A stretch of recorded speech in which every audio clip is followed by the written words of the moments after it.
ဘလိုရိုက်နေတွေကကိုယ့်ရဲ့ဗီဒီယိုကိုပရီမီယံဆန်သေးလဲဆိုတာကိုပြောပြသွားမှာဖြစ်ပါတယ်။မင်္ဂလာပါကျွန်တော် Carrier မှာကျွန်တော်ဒီပြောပြပေးခြင်းတဲ့အကြောင်းအရာကတော့ Makeup ဆရာတွေကိုပြင်ထားတဲ့ Makeup look တွေကိုကိုယ့်ဘာသာကိုဒီဗီဒီယိုရိုက်တဲ့အခါမှာဘလိုရိုက်နေတွေကကိုယ့်ရဲ့ဗီဒီယိုကို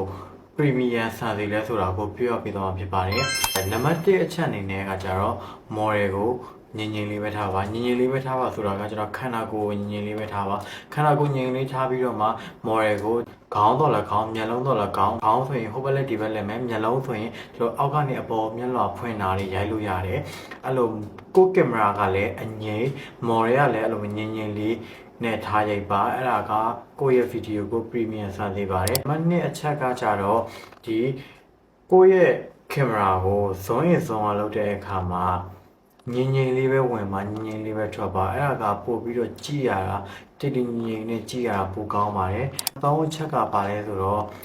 ကိုက makeup look ကိုဗီဒီယိုရိုက်တာဖြစ်တဲ့အတွက်အကျယ်ရိုက်ပါအကျယ်ရိုက်ပြီးတာနဲ့အကျက်ရိုက်ပါအကျက်ဆိုတာကကျတော့ကိုယ့်ရဲ့ makeup ကမျက်နှာမလိမ့်တာဖြစ်တဲ့အတွက်ဒီမျက်နှာကိုပဲအကျက်တကက်ထက်ရိုက်ပါပြီးအဲ့ဒီအကျယ်နဲ့အကျက်ကိုဒီ